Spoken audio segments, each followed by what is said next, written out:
মেয়েদেরকে আল্লাহ রুজি রোজগারের জন্য পয়দা করেননি। এই যে আজকালকার চিন্তা চেতনা যেটা মুসলিমদের মগজে, অধিকাংশ মুসলিমদের মগজে বসে গেছে, যেমন ছেলেরা যেমন আয় ইনকাম করবে তেমনি মেয়েরাও করবে, এটা পশ্চিমা চিন্তা চেতনা, এটা পাশ্চাত্য সভ্যতা ও পাশ্চাত্য চিন্তা চেতনা। ইসলাম মেয়েদের ক্ষেত্রে বলেছে ওয়াকারনা ফি বুয়ুতিকুম, তোমরা বাড়িতে বসো, তোমাদেরকে ইনকাম করতে হবে না, তোমাদের ভরণ পোষণ কারো না কারো খরচ করে রেখেছি। যতদিন বাবার ঘরে রয়েছে বাবার, বাবা মারা গেছে ভাইয়েদের, হ্যাঁ, আর ভাইয়েরা না থাকলে চাচাদের ওপর ইত্যাদি। এই করতে করতে স্বামীর ঘরে গেছে স্বামীর ওপর, আশা করি বোঝা গেছে। স্বামী মারা গেছে, ছেলে বড় হয়েছে, ছেলের ওপর ফরজ রয়েছে, যে বোনেরা রয়েছে ভাইদের উপর ফরজ রয়েছে। তো এখন সন্তানের দায়িত্ব বাবা মায়ের ক্ষেত্রে কি? এই ক্ষেত্রে আমাদের দেশের মানুষরা এফরাত এবং তাফরিতে রয়েছে, মানে দুই প্রান্তিকতায় রয়েছে। হ্যাঁ, একদল শিথিলপন্থী, একদল চরমপন্থী, দুটোই পথভ্রষ্ট। বাপ মা চায়, প্রবাসীদের উপর জুলম অত্যাচার চলছে, এটা আপনাদের সমস্যা, সবচেয়ে বড় সমস্যা। অধিকাংশ বাপ মা চায় যে আমার ছেলেরা যা আয় উপার্জন করছে আমরা যতদিন বেঁচে আছি বাপ মায়ের নামে হবে। এটা একবার স্পষ্ট জুলম অত্যাচার বাপ মায়ের পক্ষ থেকে, যেটা জায়েজ নয়, হারাম। এটা অধিকার বাপ মায়ের নয় যে আপনারা যা উপার্জন করবেন সব বাপের অ্যাকাউন্টে পাঠাবেন, বাপের নামে মায়ের নামে হবে, আর আপনি খালি হাতে, আপনার স্ত্রী অসহায় থাকবে, আপনার ছেলেমেয়েরা অসহায় থাকবে। আল্লাহ না করে হঠাৎ করে মারা গেলেন, তারপরে বলা হচ্ছে যে না দাদার ধন সম্পদে তো পাবে না, এই নাতিরা পাবে না, পুতারা পাবে না, আপনার ছেলে মেয়ে স্ত্রী বঞ্চিত।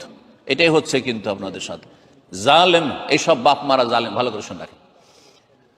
আর আরেক দল রয়েছে অসৎ ছেলেরা, যারা বাপ মাকে কিছুই দিতে চায় না।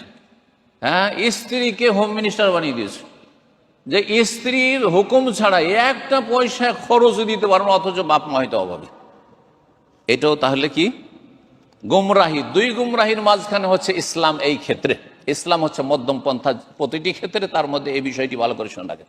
সেটা হচ্ছে বাপ মা, ধরেন ছেলেরা ইনকাম করতে লেগেছে, আর বাপ মা অভাবী, তাদের এমন কোন সম্পদ নেই তাতে সচ্ছলভাবে সংসার চলে যাবে, তখন এই ছেলের উপরে ফরজ যে বাপ মায়ের ভরণ পোষণ ওইভাবে দেবে যেমন স্ত্রী ছেলে মেয়েদের দিচ্ছে, যেমন স্ত্রী ছেলে মেয়েদের দিচ্ছে তেমন দেবে, ভরণ পোষণের খরচটা দেবে, তার বেশি সব টাকা পয়সা দেবে না। এটা ইসলাম নয়।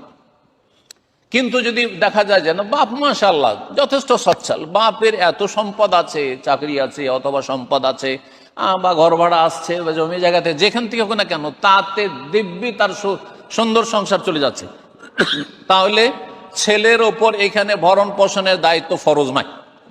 ছেলে যদি মাঝে মাঝে হাদিয়া তোফা দেয়, কিছু দেয়, তাহলে এটা যথেষ্ট, হাদিয়া তোফা দেওয়া যথেষ্ট।